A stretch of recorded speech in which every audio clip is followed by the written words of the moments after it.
Hello, good afternoon students. भाई आज doubt solving session रखा है आपने क्या, तो अभी लास्ट अपना जीनीट का टेस्ट हुआ था। उसमें जो जो क्वेश्चन आपको नहीं आए थे, उस पेपर में जो जो डाउट्स है वो डाउट्स एक दो दिन हम सॉल्व करेंगे, ताकि डाउट्स के बहाने अपनी प्रैक्टिस भी हो जाए।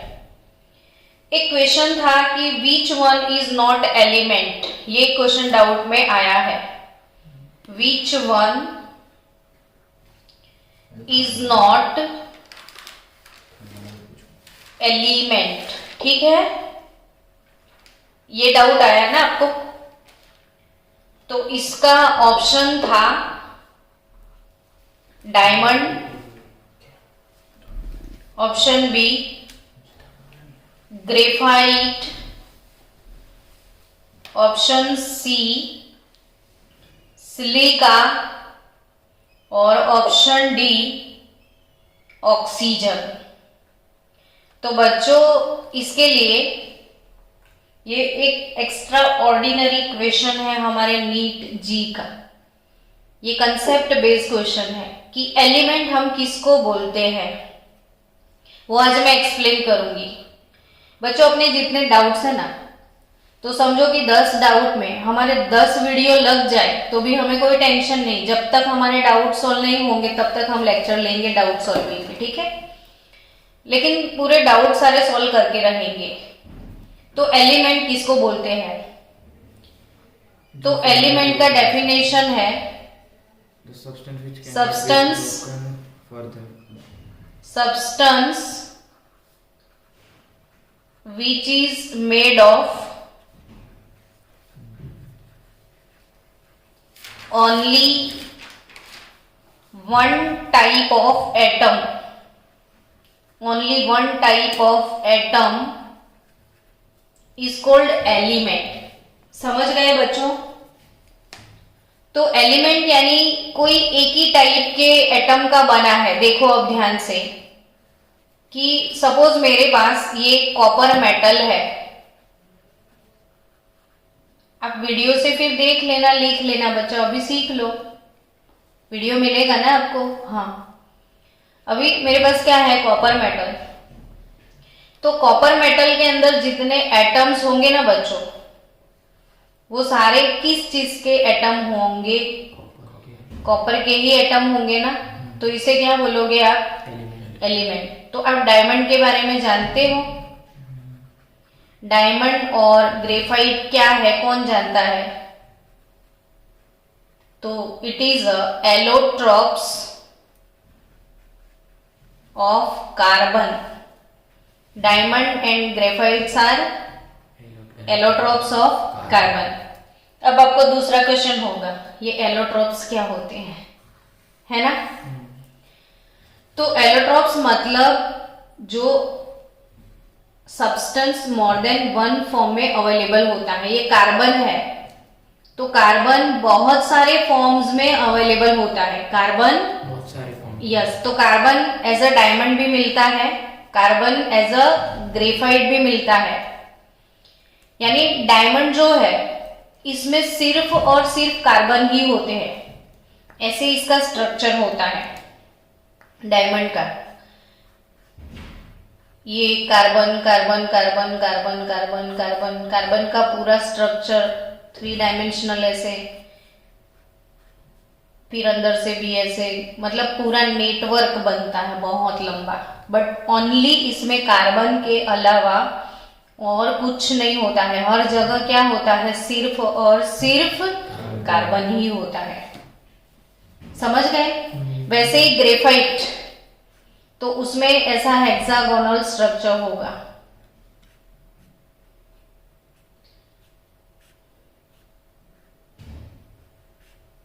लंबा लंबा, पर जो भी स्ट्रक्चर है इसमें हर जगह, इसमें भी क्या होते हैं, सिर्फ और सिर्फ कार्बन।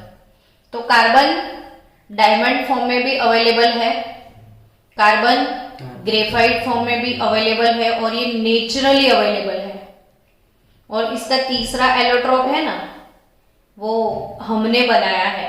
मैन मेड जो बोलते हैं, सिंथेटिक यानी मैन मेड, नेचुरल यानी जो नेचुरली मिलते हैं, ये नेचर से मिलते हैं और हम लैब में भी बना सकते हैं ना।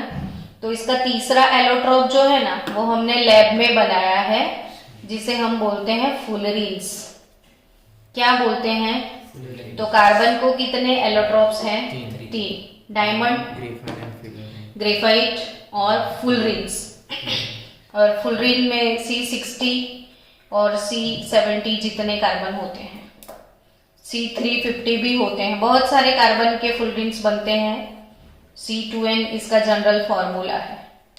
तो बट होता सिर्फ कार्बन ही है, तो इसे हम एलिमेंट बोलेंगे। आया समझ में? जैसे ओजोन होगा तो O3 होगा ना, लेकिन अब O3 ओजोन का फॉर्मूला क्या है बच्चों? O3, लेकिन है तो ओजोन ओजोन ओजोन, और कुछ है इसमें ऑक्सीजन के अलावा। तो इसे कौन सा फॉर्म बोलेंगे हम? एलिमेंट ही बोलेंगे। Allotrope of oxygen, it is allotrope of oxygen, लेकिन ये एलिमेंट है। समझ गए? तो एलिमेंट क्या होता है? Substance which is made up of only one type of atom। तो ग्रेफाइट एलिमेंट आएगा, डायमंड भी एलिमेंट होगा, ग्रेफाइट भी एलिमेंट होगा। ऑक्सीजन यानी O2, दोनों ही एटम O के हैं, तो ये भी एलिमेंट होगा। नहीं होगा तो क्या? सिलिका। अब सिलिका यानी मिट्टी, आपके घर के आजू बाजू में या हर जगह आप मिट्टी को देखते हो, तो सिलिका का फॉर्मूला पता है आपको? SiO2।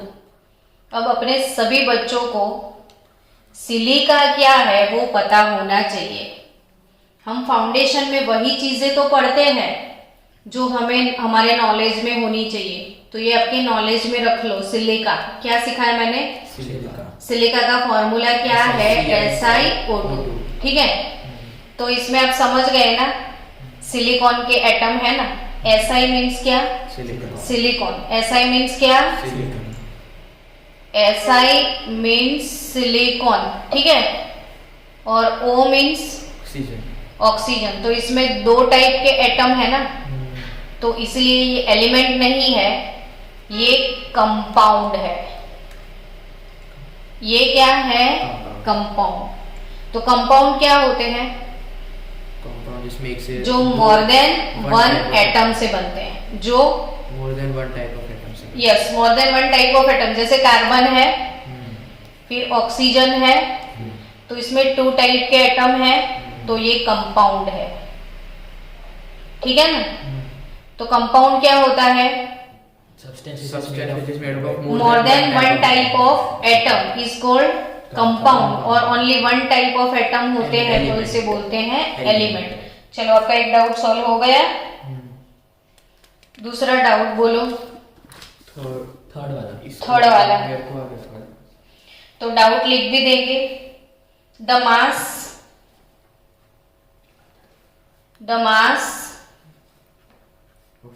Of 1 atom of C12। ये मेरा एक वीडियो था एटॉमिक मास यूनिट वाला। दूसरा वीडियो था मोल कंसेप्ट वाला, जिसमें मैंने 2 टाइम आपको ये चीज सिखाई है।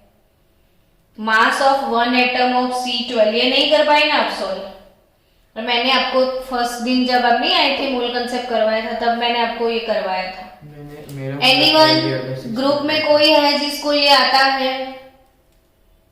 हाँ, 12 divided by 1 एटम का mass. Yes, mass of 1 atom of C12। खाली कितने एटम का मास चाहिए? एक ही एटम का। तो इसमें 12 लिखा है ना, तो ये 12 ग्राम फॉर 1 मोल होता है। ये 12 यूनिट है वो किसके लिए होता है? 1 मोल के लिए। तो हमें 1 मोल एटम का नहीं चाहिए, सिर्फ 1 एटम का चाहिए। सिर्फ कितने एटम का चाहिए? 1। तो 1 मोल कार्बन जो है उसका मास कितना होता है? 12। हम कार्बन का एटॉमिक मास हमेशा 12 लेते थे ना, जब भी सम सॉल्व करते थे तो कार्बन का एटॉमिक मास कितना लेते थे? 12, but it is 12 gram for mole लिखते थे ना, मतलब 12 ग्राम्स का एटम। ये पूरे मोल के लिए है। तो आप समझो कि 12 ग्राम फॉर 1 मोल, एंड 1 मोल में कितने एटम होते हैं? 6.022 इंटू 10⁻23। तो बच्चों 6.022 इंटू 10⁻23 एटम, एवोगैड्रो नंबर जितने, इसका टोटल मास कितना? 12 ग्राम है कार्बन का, तो 1 एटम का कितना? तो 12 डिवाइडेड बाय 6.022 इंटू 10⁻23, तो मैंने ये करवाया था 1.992648 इंटू 10 पर माइनस इंटू 10⁻³ माइनस 23 ग्राम सिर्फ एक एटम का होगा। तो ये C12 लिखा है ना, तो ये 12 इसका मास होता है, लेकिन ये 1 मोल के लिए होता है और हमें सिर्फ 1 एटम का चाहिए था। तो अब समझ आ गया। और एक्चुअली बच्चों एक चीज सीख लो आप ये डाउट के साथ साथ, कि जो मोल कंसेप्ट है ना, क्या मोल कंसेप्ट, इसमें ये जो मैजिक नंबर है ना, Avogadro number of Avogadro 6.022 into 10⁻23, तो ये कोई काउंट तो कर ही नहीं सकता था। तो ये आया था कैसे? सबसे पहले इसका बर्थ कैसे हुआ? ये नंबर एवोगैड्रो कहां से लाए थे? एमेडियो एवोगैड्रो कहां से लाए थे? तो ये कार्बन से ही लाए थे। आपको और एक चीज साथ में याद रखनी है कि कोई भी एटम का मास, मैं एक वीडियो आज फिर से भेजूंगी सबको एक वीडियो मिलेगा और सब लोग मुझे कल तक उसका होमवर्क दिखाना। एटॉमिक मास यूनिट का वीडियो मैं भेजूंगी आपको, कि जो एटॉमिक मास होता है ना, वो कैसे कैलकुलेट करते हैं। सोचो बच्चों, किसी का भी मास निकालना है ना आपको, तो बाजू में कोई ना कोई रेफरेंस तो चाहिए ना। चलो आप भिंडी लेने गए, क्या लेने गए? भिंडी। अब आपने वो वेजिटेबल वेंडर को जाके बोला कि मुझे 2 किलो भिंडी दे दे, तो वो 2 किलो भिंडी आपको कैसे देगा, वो समझाओ मुझे। तो मेजर मेजर कैसे करेगा? तो उसके पास वो क्या होता है? Weighing machine. अभी वेइंग मशीन आ गई, पहले तो वो त्राजवा था, है ना। तो त्राजवा में क्या होता है आपको पता है ना, ऐसे आते हैं। हाँ, एक साइड वो वेट और एक साइड उसको 2 kg का वो सिलेंडर रखना ही पड़े, हाँ कि ना। यहाँ पे वो वेट रखेगा और इसमें भिंडी डालेगा, और जब दोनों साइड बैलेंस हो जाएगा तब वो 2 किलो भिंडी हो गई और आपको दे देगा। सोचो, अब यहाँ पे हमारे पास दुनिया में कोई वेट ना होते तो हम 2 किलो भिंडी क्या मेजर कर सकते थे? नहीं ना। यानी किसी का भी आपको मास निकालना है ना, तो बाजू में कोई रेफरेंस चाहिए, मतलब चाहिए। समझ गए? समझाओ मुझे फिर से। किसी का क्या आपको निकालना है? मास। तो आपके उसके बाजू में आपको क्या चाहिए? रेफरेंस, वेट चाहिए, है ना। तो ऐसे सबके मास निकल आए। ऑक्सीजन का निकल आया 16, कैल्शियम का निकल आया 40, सोडियम का निकल आया 23, सल्फर का आप लिखते हो 32। तो सबके मास मिल गए। कैसे मिल गए? तो इसको किसी ने तो तोला होगा ना, ऐसे तोल मोल के बोल, तो तोल के रखा होगा ना किसी ने। तो जब किसी का भी वेट निकाला होगा ना, सबका वेट निकाला होगा, तो यहाँ पे कोई ना कोई रेफरेंस तो रखा होगा ना बच्चों, हाँ कि ना। और वो जो रेफरेंस है ना, वो हमेशा यूज किया जाता है C12। तो आपको याद रखना है, अब नीट GAA वाले, IIT वाले मेरे सुपर 20 बच्चों, क्या C12 कि कोई भी एटम का मास निकालने के लिए एज अ रेफरेंस किसे यूज करते हैं? C12 को। याद हो गया? किसी का भी क्या मास मास निकालने के लिए एज अ रेफरेंस क्या यूज करते हैं, C12। डन ना। हाँ और तभी हमने रेफरेंस सिलेक्ट किया था C12 और तब एक कार्बन के एक एटम का मास कितना निकाला था उन लोगों ने कैलकुलेट करके। तो उन लोगों ने सोचा कि ये 1.992648 ये नंबर आपको अच्छे से याद होना ही चाहिए। कभी भी कोई पूछे ना तो बाय हार्ट कर लेना। ये कार्बन के एक एटम का मास है। तो एक एटम का मास कितना है? 10 पावर माइनस यस 1.992648 इंटू 10⁻23 ग्राम जितना है। और इतना मास सिर्फ कितने एटम का है? 1 एटम का। ऐसा एमेडियो एवोगैड्रो ने लिखा था कि इतना मास कितने एटम का? 1 एटम। तो उसको पता था कि कार्बन का मास 12 ग्राम है तो उसमें कितने एटम होंगे। तो ऐसे एवोगैड्रो यस और फिर 12 ये इतना ग्राम तो 1 एटम, तो इतना ग्राम तो कितने एटम? तो 12 डिवाइडेड बाय 1.992648 इंटू 10⁻23 कर दिया और तभी आंसर मिला था ये 6.022 इंटू 10⁻20। तो मोल कंसेप्ट एक्चुअली यहाँ से आया। तो अब आपको याद हो गया कि किसी भी एटम का एटॉमिक मास किसके रेफरेंस में निकलता है? C12। याद हो गया? फिर से बोलो एक बार, सबका रेफरेंस कौन? C12। तो C12 को एज अ स्टैंडर्ड सिलेक्ट किया गया है क्योंकि वो नेचर में सबसे ज्यादा अवेलेबल है और सबसे ज्यादा स्टेबल है। समझ गए?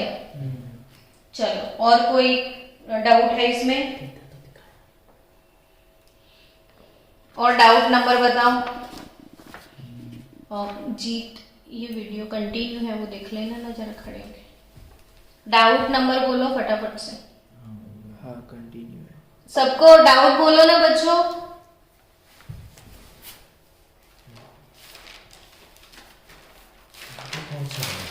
डाउट नंबर बताओ। 10 एट व्हाट डिग्री सेल्सियस? अरे तो मैडम ने वो केल्विन और आपके टेम्परेचर वीडियो में आपने सिखाया था कि -40 डिग्री फ़ारेनहीट। तो डिग्री सेल्सियस और डिग्री फ़ारेनहीट मैंने वीडियो में सिखाया था। अभी वीडियो देखा आपने तो अभी याद आया? उसके पहले नहीं या इसके पहले नहीं पता था, अभी तो पता है ना। बट डिग्री सेल्सियस टेम्परेचर का स्केल है, डिग्री फ़ारेनहीट भी टेम्परेचर का स्केल है। तो डिग्री सेल्सियस और डिग्री फ़ारेनहीट कब इक्वल होते हैं? -40 पे। किस पे इक्वल होंगे? -40। तो डिग्री सेल्सियस से डिग्री फ़ारेनहीट में जाने का फॉर्मूला बताओ कि degree Fahrenheit 9/5 degree Celsius 9/5 degree Celsius plus 32। यही फॉर्मूला था ना? 9/5 डिग्री सेल्सियस प्लस 32 ये फॉर्मूला था। चलो तो 9/5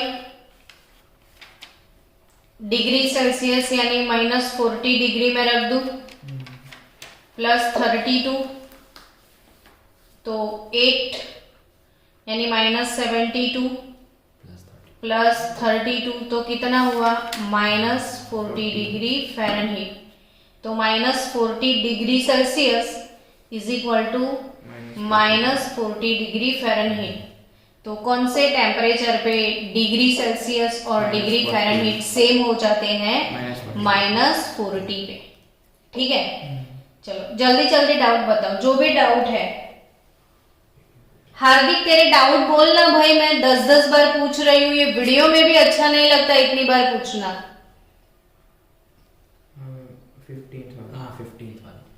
15th Kelvin and Celsius same. At which temperature Kelvin and degree Celsius are same? Not possible.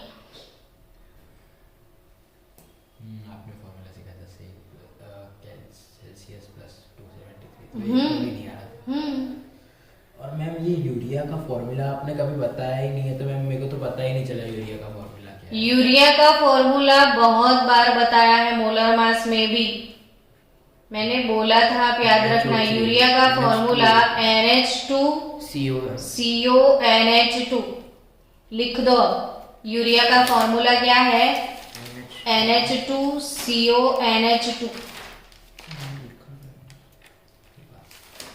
चलो जल्दी जल्दी डाउट्स बताओ, और डाउट्स बोलो ना please. Jeet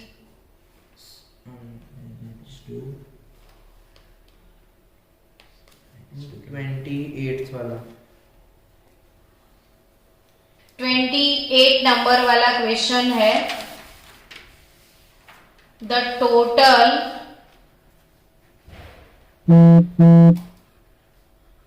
number of protons, the total number of protons in 10 gram CaCO3। ये tough लगा, हो सकता है टफ है, ये आपके लिए टफ है। मेरा रॉन्ग हुआ। तो जब भी ऐसे क्वेश्चन आए, ये नीट जी IIT लेवल के बहुत प्यारे क्वेश्चन है कि टोटल नंबर ऑफ क्या पूछ लिया है? प्रोटॉन्स इन 10 ग्राम ऑफ क्या? CaCO3। तो 10 ग्राम CaCO3 में प्रोटॉन कैसे निकालोगे? इसमें इलेक्ट्रॉन भी पूछ सकते हैं, प्रोटॉन भी पूछ सकते हैं, न्यूट्रॉन भी पूछ सकते हैं, ठीक है। अब जब भी ऐसे क्वेश्चन आए तो सबसे पहला काम आपको करने का, मोल निकाल दो। क्या निकालोगे? मोल।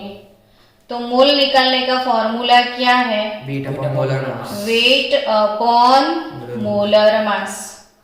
मोल कैसे निकालोगे? Weight upon molar mass.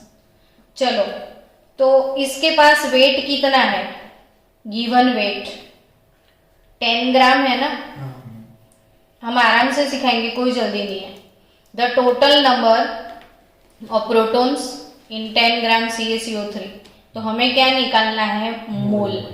Mole कैसे निकालेंगे? वेट अपॉन मोलर मास। तो वेट कितना है? 10 ग्राम। तो मोलर मास CaCO3 का चाहिए, Ca यानी 40, कार्बन का 12 प्लस 16 और ऑक्सीजन का 16 है। Into 3 is 48। तो 12, ये 48, 12, 50, 60, 40, 100 ग्राम पर मोल CaCO3 का मोलर मास। इसका सबका नाम पता है ना? Ca मतलब कैल्शियम, कैल्शियम कार्बन, C मतलब कार्बन, O मतलब ऑक्सीजन, कैल्शियम का मास 40। क्वेश्चन में दिया था एटॉमिक मास, तो अब तो याद ही रख लो।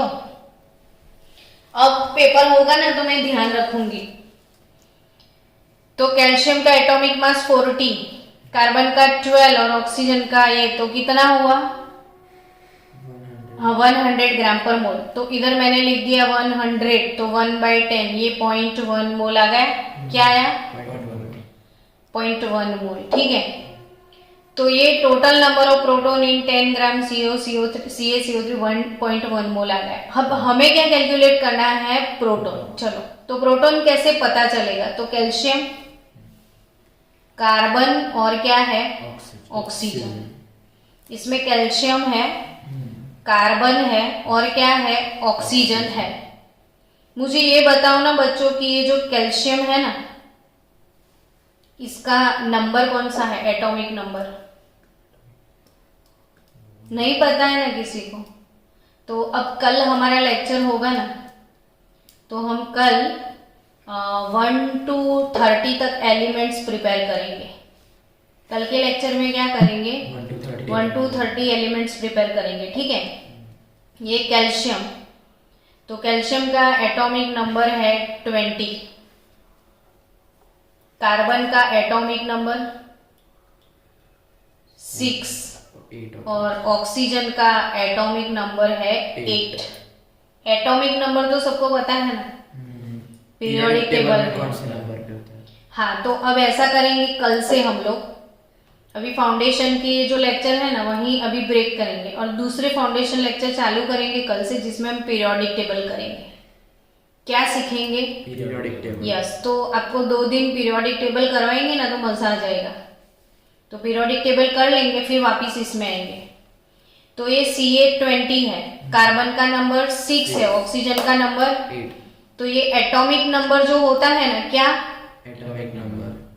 तो एटॉमिक नंबर जो है, एटॉमिक नंबर, इसका सिंबल आप याद रखियो Z। हाँ आपने बताया था। ये वीडियो भी मैंने भेजा था। एटॉमिक नंबर Z क्या होता है? नंबर ऑफ प्रोटॉन और नंबर ऑफ इलेक्ट्रॉन, या तो प्रोटॉन या तो दोनों सेम ही होते हैं। तो अगर आपके पास 20 प्रोटॉन है, अरे इसका एटॉमिक नंबर कितना है कैल्शियम का? 20, मतलब इसमें 20 प्रोटॉन है, 20 इलेक्ट्रॉन है। तो कैल्शियम में कितने प्रोटॉन है? 20 प्रोटॉन है। कार्बन में कितने प्रोटॉन है?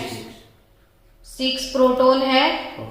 ऑक्सीजन में 8 है, लेकिन ऐसे 3 ऑक्सीजन है ना इसमें, तो और कितने प्रोटॉन हो जाएंगे? 24 प्रोटॉन हो जाएंगे। तो 24 प्लस 6 कितना होता है? 30 प्लस 50 कितना होता है? 30 प्लस 20 50 होगा ना? ओके, कोई बात नहीं। तो ये टोटल कितने मोल प्रोटॉन हो जाएगा? 50 मोल। समझ में आया? तो 1 मोल CaCO3, ये 1 मोल CaCO3 कंटेन्स 50 मोल प्रोटॉन। 1 मोल में कितने मोल प्रोटॉन होंगे? 50 मोल। तो हमने कितने मोल निकाले? 0.1। तो इसमें कितने प्रोटॉन होंगे? कौन से नंबर का डाउट है ये? 28 नंबर का। तो अभी इसमें कितने प्रोटॉन होंगे सोचो। 1 मोल में इतने, तो 0.1 मोल में कितने? तो 50 इंटू 0.1 करोगे 15.5। तो 5 हो गए। आया समझ में? तो ये 5 मोल हुए ना। तो अब कितने प्रोटॉन आए इसमें? 5 मोल। तो टोटल 5 इंटू 6.022 इंटू 10⁻23 करोगे तो आपका आंसर मिल जाएगा 30 पॉइंट समथिंग। और यानी 30.10⁻22 वाला आंसर आएगा आपका। 22 वाला मैंने लिखा था। तो 24 मैंने भी 22 वाला ही लिखा है, गलत। 24 दिया आंसर में। 24 कहाँ से आएगा? ये 5 इंटू 6 कितना होगा? 30। तो 30 पॉइंट समथिंग आया। मैम 24 हो जाएगा। हाँ तो इंटू 23। 24 हो जाएगा ना। तो अच्छा, अब हम ऐसे मूव ऑन हो रहे हैं तो 24 हो जाएगा ना। तो 3 पॉइंट कौन सा है 24 वाला आंसर? 3.011 इंटू 10⁻23। हाँ, 3.011 B है, B। इंटू 10⁻24। चलो, ये भी डाउट खत्म। अब कोई डाउट है? 29। The weight of one molecule of compound is? 27 की है। चलो 29 वाला है ना। The weight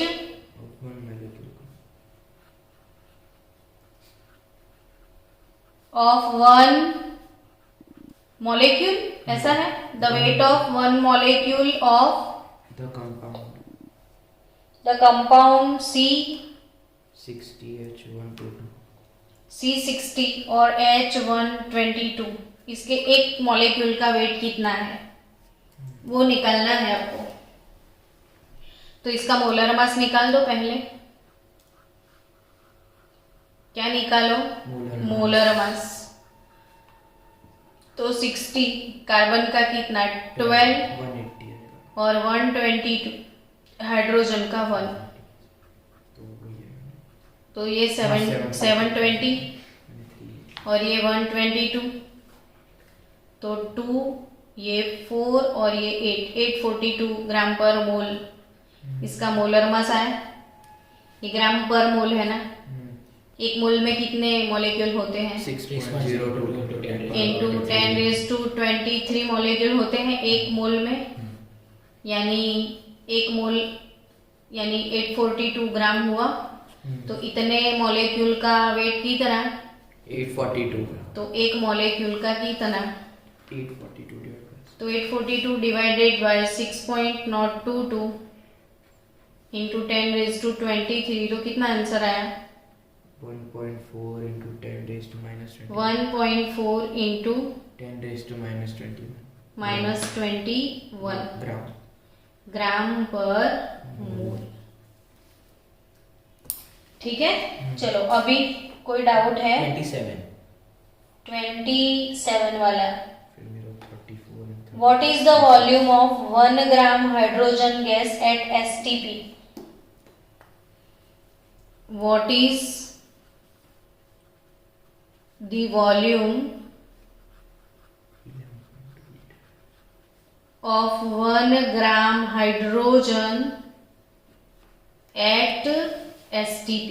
STP का मतलब स्टैंडर्ड टेम्परेचर एंड प्रेशर। तो हाइड्रोजन है ना, हाइड्रोजन, तो हाइड्रोजन गैस H2 होता है। हाँ, what is the volume of 1 gram hydrogen पूछा ना इसने। हाइड्रोजन गैस पूछा। हाँ, 1 ग्राम हाइड्रोजन गैस पूछा है। हाँ, तो what is the volume of 1 ग्राम, कौन से नंबर का क्वेश्चन है? 27 yes, 1 gram hydrogen gas at STP. बंद થઈ ગયો ફોન, तो हाइड्रोजन गैस फोन बंद થઈ ગયો। સ્વિચ ઓફ થઈ ગયો।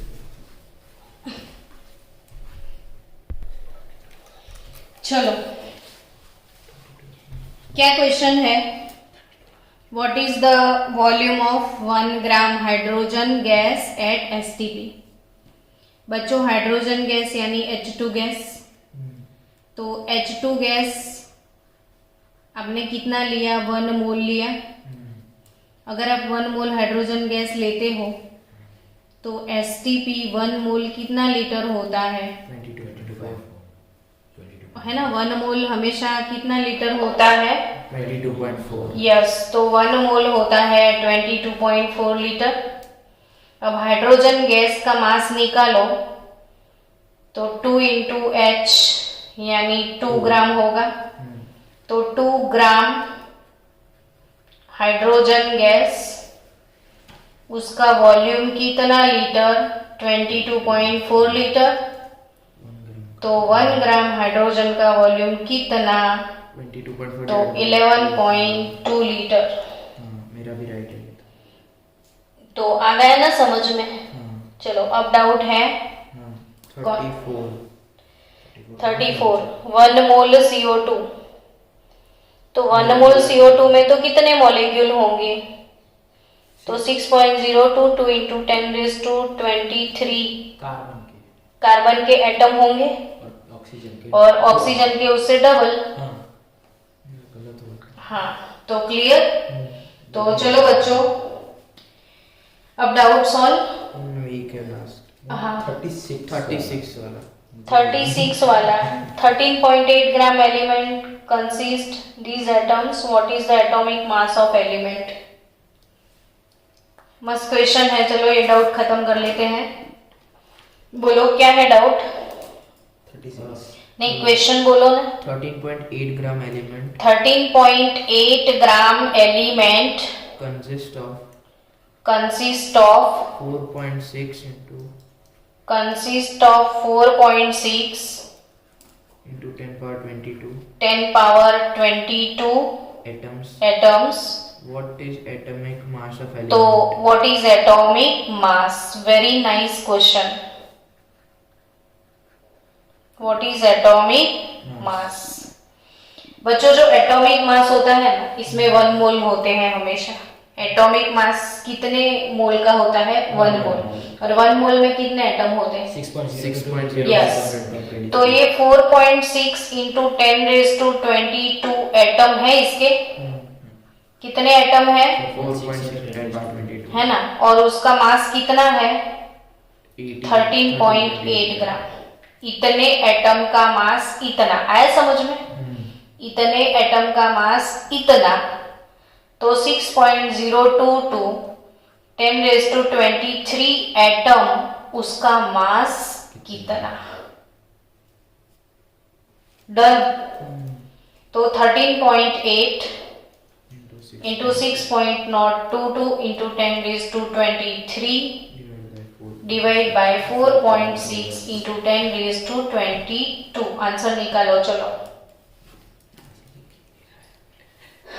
13.8 इंटू 6.022 डिवाइडेड बाय 4.6।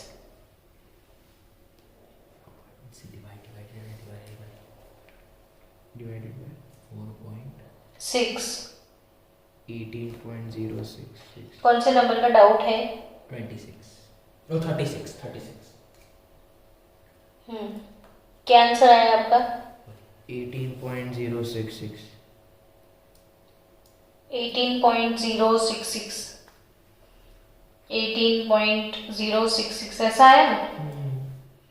इंटू देखो ये 10⁻23 है और ये 22, तो 10⁻23 माइनस 22 आता है ना, ये तो समझ में। तो बचा 10, तो 180 ग्राम पर मोल इसका मोलर मास आया। 0.66 हटा भी दो तो भी आंसर क्या मिले? 180। आ गया समझ में? तो इतने मॉलिक्यूल का इतना मास है, तो एक मोल में तो इतना ही होता है जिसका मास एटॉमिक मास बोलते हैं हम। तो कंसेप्ट क्लियर है? तो ऐसा करेंगे। ये टफ है टेस्ट, एक्चुअली टफ है बहुत, लेकिन जब टफ टेस्ट देते हैं ना तो आपको समझ में आता है कि किस लेवल की प्रिपरेशन करनी चाहिए। तो सबसे पहले सब लोगों ने टेस्ट दिया, उसके लिए सबको चॉकलेट मिलेगा। अब की बार जो टेस्ट होगा ना, वो हम थोड़ा पहले अब छोटे छोटे टेस्ट लेंगे आपको, हल्के फुल्के, फिर बाद में थोड़ा हैवी डोज देंगे। तो ऐसा करेंगे, कल से हम आपको पीरियोडिक टेबल पहले सिखाएंगे। तो कल से क्या शुरू होगा? और एक बार पीरियोडिक टेबल जब आपका हो जाए ना, फिर बाद में ये वाली कंसंट्रेशन फिर से स्टार्ट करेंगे। तो कल यही टाइम पे लेक्चर होगा 4:30 to 5:30।